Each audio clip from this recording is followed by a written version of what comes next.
Welcome to Kitchen Sink Dharma, and today I want to talk about different ways of viewing the world. Because most of the time we tend to see everything as being completely separate. So this is my house or this is your car. And this can be very helpful, it can be very convenient, but the reality is a bit different. The reality is everything is connected with everything else. Nothing's completely separate. Everything's affected by everything else. And actually everything comes into existence as a result of everything else, because we're part of one big system. So really everything is one in some ways, nothing actually exists by itself. And this is reality from the perspective of physics, but it's also what we're talking about when we talk about emptiness in Buddhism. And sometimes you'll come across somebody talking about conventional versus ultimate reality. But of course there is really only one reality. There's just different ways of perceiving it. But there's only one reality, so the way that we perceive reality can often shift and change. And that's great, there's nothing wrong with that, it's very healthy. Sometimes we need to be able to distinguish things apart from each other, we need clear, strong boundaries. If we're being honest, sometimes we need to feel a bit separate from other people, from the rest of the world. We need a healthy sense of self. But that sense of separateness is also something that can make us very unhappy.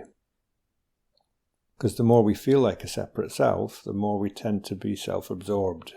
The more we tend to cut ourselves off. We create a persona and we hide behind it. And we often take our sense of self terribly seriously, like it's the most important thing in the world. And we even try and curate how other people see us. And there's this wonderful line in Pema Chodron's book, When Things Fall Apart, where she writes, being preoccupied with our self-image is like standing in the middle of a vast field of wildflowers with a black hood over our heads. So when that sense of self is particularly solid, it cuts us off from everything else and everyone else. It really defines how we experience the world, and it tends to distort things. So as humans, we can tend to create our own personal version of reality. We take all our sensory data, we weave it into a story or a whole series of stories. And those stories are based on our memories and on our past experiences. And we put ourselves at the very center of those stories. And it's something that we do, it's something we have to do. It's a shortcut in a way that allows us to function in the world. It allows us to find our way around. And it means, for example, we can recognize danger. But it can also take a lot of the joy out of life.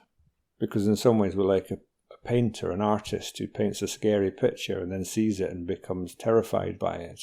Or we paint a picture of something beautiful and we fall in love with it. It's like we're constantly painting pictures in our minds and reacting to them. We create a picture, then we worry about it, and we create another one, we get irritated by it, become infatuated with the next one, and so on. And all those emotions and reactions to something we created ourselves. And we attribute everything we come across as having a solid identity and as having an essence which is either good or bad. We tend to split the world up into good and bad a lot of the time. And I think there are times when it makes sense to do this and to see things this way, seeing things as having their own sort of fixed, permanent essence. But I think there's also a lot of times when it really helps us to see things through a very different lens, to be a bit less certain about everything. And to see that everything that exists, everything we do, everything everybody else does, all of it happens as a result of countless causes and conditions. And that all of our actions, all of our feelings, all of our behaviours are connected to everything else and everyone else's. So to know this, to really understand this, means to soften into it and to accept it and to offer ourselves some kindness in some ways. Because everything that's unpleasant about the world, all the suffering that we have, all the irritation, everything that bothers us arises from conditions. We tend to adopt an exaggerated sense of responsibility for what happens, and we apply it to ourselves and we apply it to others. We tend to say, this happened and it's all my fault, or it's all your fault, or you made me feel this way, and so on.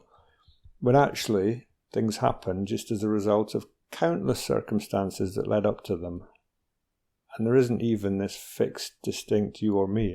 Yourself isn't really a fixed thing, it's a process, or maybe it's a set of processes that come into being as a result of all these conditions that come before, like our genes and our upbringing and so on. and all of the countless conditions that we encounter every day. And in the midst of this whole world of conditions, the only thing that actually makes sense is to meet it with some kindness and with some compassion. Because we can take responsibility for our intentions and our actions. We can try to live ethically, we can try to live morally, but we can't control everything that happens to us. And neither can anyone else. And if we understand this, there's really no place for ill will and resentment. There's no blame. The only things then that make sense are to come back to the world with kindness and with compassion. And this is something that's at the very heart of insight practice. So you might be familiar with 4 heart practices known as the Brahma Viharas, which were taught in early Buddhism, and they're friendliness, compassion, appreciative joy, and equanimity. And the Brahma Viharas are not just add-ons, they're not just nice things that we practice to become better people. They're not just about being nice, they're at the very heart of the path. They're about exactly how we respond to every single moment that arises in our experience, from the moment we get up to when we fall asleep. Because without the Brahma Viharas, we're just stuck on this endless wheel. We talk about the wheel of samsara, it's this treadmill, constantly reacting and judging, constantly anxious, constantly self-referential, always trying to prop up our ego. So in cultivating these heart practices, we really free ourselves from all of this. And we begin with ourselves. We begin with kindness and compassion towards ourselves. And maybe with some appreciation of our own good qualities, our own potential. And to do this, we have to overcome a barrier, which is the voice that says, you can't love yourself, that's just all self-indulgence. If I go easy on myself, I'll become weak, I'll become lazy. And that kind of thinking is based on a misunderstanding. Because compassion and kindness are not about being self-indulgent. It's not about saying, I've had a hard day, so I'll open the crisps and then eat a whole full tub of ice cream. It's a very different kind of kindness. It's sometimes quite a fierce kindness. Another misunderstanding is the idea if I'm too compassionate with others, then they'll walk all over me. And again, it's nothing to do with that. It's about the moment-to-moment responses we have to whatever comes into our awareness, everything and every moment. It's the willingness to be right there with our experience over and over again. And it doesn't preclude us having boundaries. It doesn't preclude us saying no to people. It's just about the quality of our response. Compassion is in no way distanced from its subject. Compassion is right there up close. It's not about dissociating, but instead welcoming whatever we encounter. Whether that's an aspect of ourselves or someone else. Compassion is about the willingness to meet suffering. So if you imagine someone you know, perhaps they've lost a loved one, do you send them a card? Because that's not compassion, that's maybe sympathy. Compassion is when you go around to their house and you sit with them and you maybe cry with them. So we can exercise that kind of compassion towards ourselves. This is about how do you sit with your own suffering? How do you sit with your own experience of the world? How do you actually stay with your own humanity and care for it without being completely overwhelmed by it? Because life is full of difficulty. Every day there's something to grieve about. Every day there's a loss. And that's just the way it is. And of course life is also full of joy. And what makes it worth living, I think, is how we respond to it, much more than whether or not good things happen to us or whether things are going our way. And there is so much resentment and so much resistance in our lives. And stuff happens and we just react to it, and we react to our reactions, and we think, I shouldn't be feeling this way. And we wish we could control things that we can't control. And we weave stories and fantasies. Like I said, we paint mind pictures. We work hard to make our ego feel better, and it doesn't really work, because propping up your ego won't make you feel better.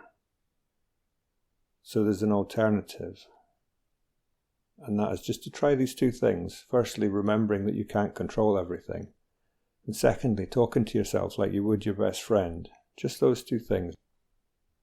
Because as long as we're judging ourselves and comparing ourselves and feeling that nothing's good enough, true happiness is almost impossible.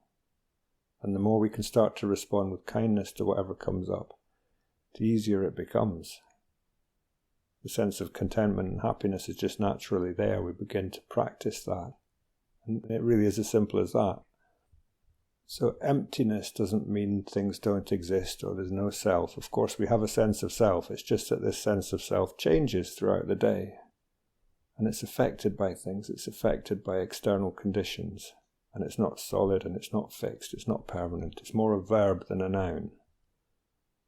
You could think of it as an activity. Our sense of self is just an activity that we do.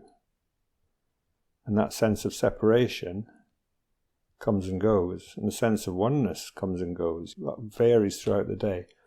Compassion means accepting that reality.